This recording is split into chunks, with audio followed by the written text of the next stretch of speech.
If you are looking for the best Xbox series, this video is for you. Here is the best Xbox Series 10 that you can buy. Don't forget to check the link in the description for pricing. The Xbox Series 10 is the pinnacle of Microsoft's gaming efforts, blending the promise of powerful next-generation performance with super-fast loading times and a huge library of games spanning multiple Xbox generations. Pros. Plus the only Xbox you need. Plus lots of power. Plus games load very fast. Plus clean and cool design. Plus stellar backwards compatibility. Cons. Few next-gen launch games. Large and heavy. Microsoft's Xbox Series 10 is the ultimate Xbox, simply because it's the best console on which to play Xbox games new and old. Having been out for more than 2 years now, the Xbox Series 10 is finally easier to buy and has a much better roster of games to play, including enhanced versions of some of the best Xbox One games. PS5 vs Xbox Series 10. Which console should you buy? On a budget? Check out our Xbox Series S review. People expecting a new console generation to blow their minds from the previous one might be a bit disappointed, as the graphics leap from the Xbox One X to Series 10 isn't mind-blowing, though games like Forza Horizon 5 are very visually impressive. But it does mean a lot of games that may have chugged on older hardware will run much more smoothly and at 4K resolution. Furthermore, there's just a lot of other stuff to admire about the Xbox Series 10.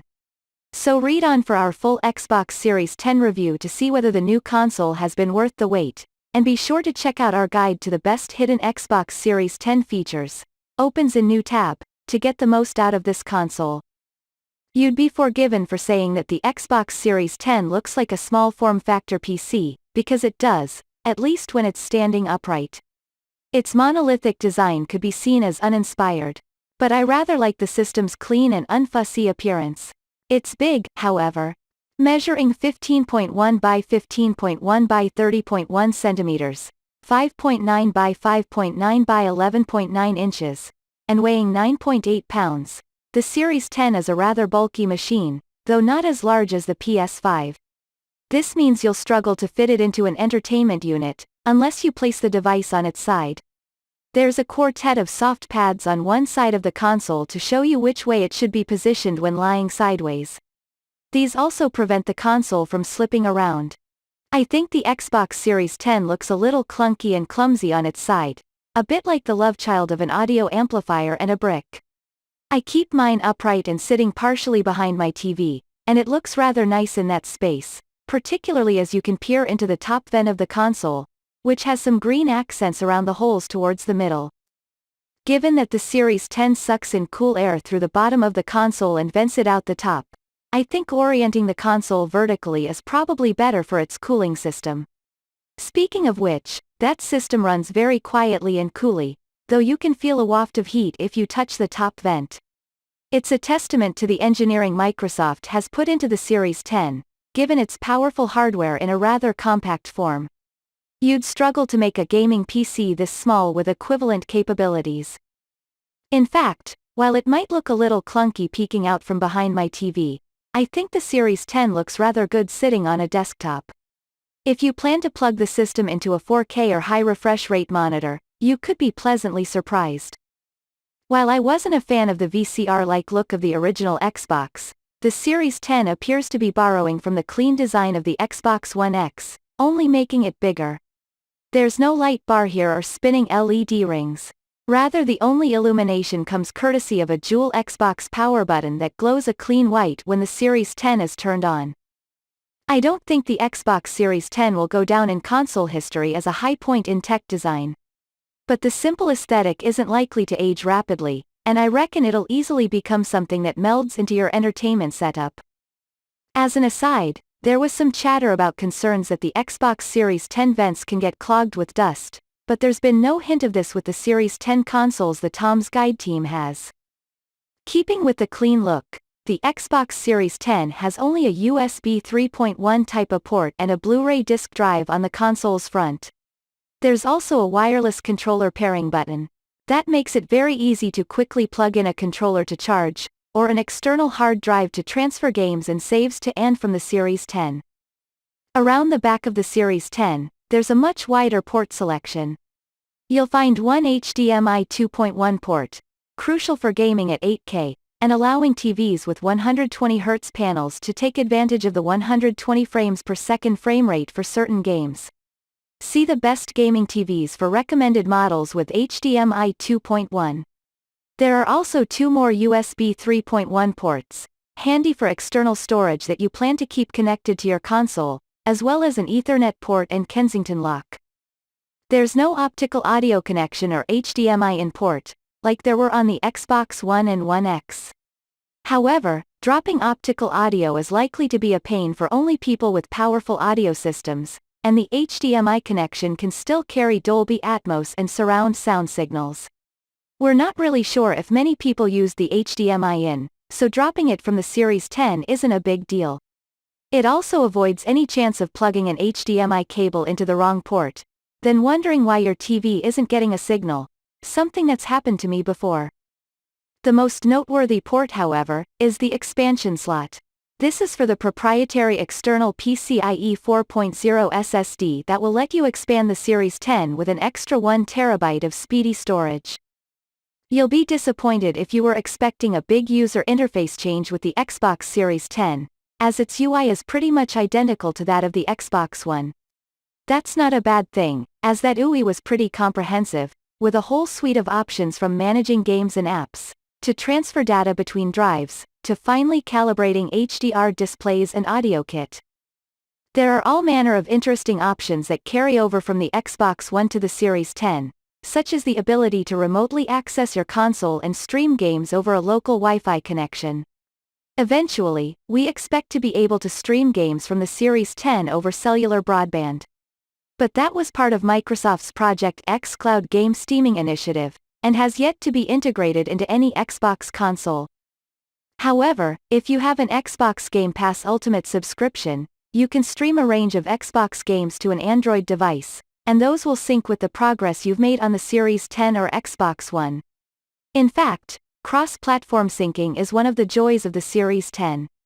As soon as I installed Xbox One games on the Series 10, the interface pulled my saves from the cloud and allowed me to carry on from where I left off. Speaking of Xbox Game Pass, a lot of the Series 10's UI is geared around highlighting what's new on the subscription service, which is pretty handy if you're after a new game to play. This Xbox Game Pass focus, plus the overall tile menu format, can make it a little fussy, and occasionally tricky, to find what you're looking for, unlike the very clean PS4 interface. But anyone familiar with the Xbox One UI will be completely at home on the Series 10. It further stands to highlight how the Series 10 is less of a next-gen console, and is instead the flagship for an Xbox ecosystem. If time is money, then the Xbox Series 10 is going to save you a lot. One of the best new UI features is Quick Resume. In a nutshell, this allows you to have multiple games loaded up at the same time, and lets you jump out of the action in one title, then start another game, then jump back into the first game exactly where you left off, almost as if you'd simply paused. This doesn't happen instantly, but it's much faster than loading games from scratch. And there are now a good deal more optimized games for Xbox Series 10 and Series S that can take advantage of Quick Resume, not that both consoles have been out for a few months. Quick Resume is a joy to use as well. Simply hit the Xbox button on the controller when you're in one game, navigate to another title and it'll load up. Then, hop back to the game you were playing first, and you'll be able to continue from exactly where you left off. It feels like a true game changer and is a feature that the PS5 doesn't have an equivalent of, though PS5 games do load very quickly. I found that Quick Resume is fantastic when you want a quick burst of gaming or want to hop from a single-player game into a multiplayer one when your friends come online. There are now more Xbox Series 10 optimized games than there were at launch, showcasing what the 12 teraflops of graphics power can do when it's applied to patched games, both old and new. One of the standout titles is Assassin's Creed Valhalla. While not a Xbox Series 10 exclusive, it's a game with impressive visuals and graphics setting, and is best played on new games console hardware. When it first launched on the Xbox Series 10, its performance left something to be desired, as there were frame rate drops, some screen tearing and an overall performance profile that didn't stand up to the PS5 version. But after a major patch, the game runs a lot more smoothly on the Xbox Series 10. It targets 60 frames per second, and in my experience mostly reaches that. But it uses a dynamic resolution, which can scale from 4K down to 1440p when there's a lot of action on the screen. So it's not delivering a true 100% native 4K experience. Maybe it's a testament to the quality of the upscaler in my 4K TV, but I can't really tell when there was a resolution drop.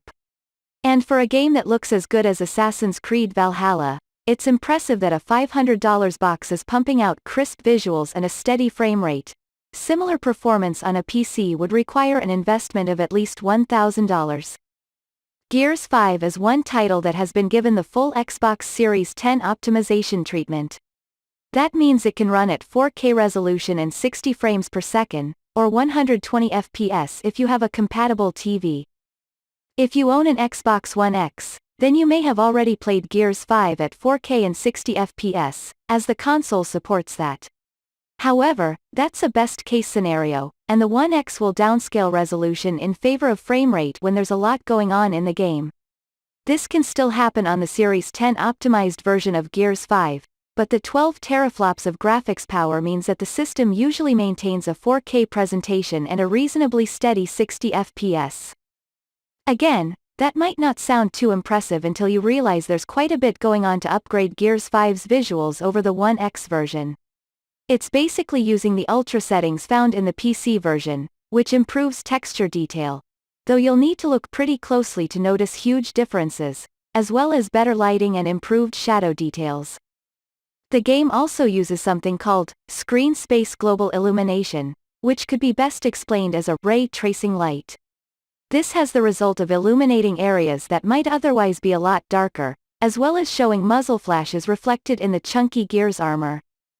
I'm not going to say these upgrades represent a step into next-gen gaming, but they certainly look impressive and show off Gears 5 in its best light, quite literally. The game looks utterly fantastic and runs smoothly. Interestingly, Gears 5 doesn't run on the Xbox Series 10's Velocity architecture, which promises to deliver super fast loading times. But it almost doesn't need to, as it loads games in under 10 seconds. On an Xbox One X, you're looking at loading times of 40 seconds or more. But the most noticeable difference was in Red Dead Redemption 2. Given the size of the game's open world, it's no surprise that on the One X, a save file takes well over a minute to load up. In one test, it took 1 minute 28 seconds to load from the main menu into my most recent game save. On the Series 10, the same save took only 38 seconds to load, which is a huge improvement. If time is money, then the Series 10 is going to save you a lot. As RDR2 hasn't been optimized for Series 10, it will run at 4K, but won't run beyond 30 FPS. However, it seems to stick rather firmly to the 30 FPS mark. Whereas on the One X, I'd occasionally encounter frame rate drops. I hope Rockstar releases an update that enhances Red Dead Redemption 2 for the Series 10, as I have a feeling the new console would be able to run the game at 60 FPS in 4K, helping add an extra layer of polish to a game that's already spectacular to behold. The Xbox Series 10 didn't launch with a vast amount of games, but it now has an enviable library of titles that are more next generation than they are cross-platform. Highlights include Forza Horizon 5, Halo Infinite and Elden Ring, with a slew of oddball games like The Ascent and Chorus, to take advantage of the console's hardware. Even Assassin's Creed Valhalla, a proper cross-gen game, benefits massively from running on the Xbox Series 10. It is worth noting that these are not Xbox Series 10 or Series S exclusive games, as they are available on Windows 10 and Windows 11 PCs. But I'd argue unless you have one of our best gaming PCs or best gaming laptops, they are worth playing on the flagship Xbox. While the roster of next-gen games for the Xbox Series 10 isn't vast, that could change this year. Redfall is set for May 2nd, and the much-anticipated Starfield now has a release date of September 6th. These should be two behemoth games to really make the Xbox Series 10 very compelling. Plus the likes of Avowed and Fable 4 are in production, although there are no release dates yet.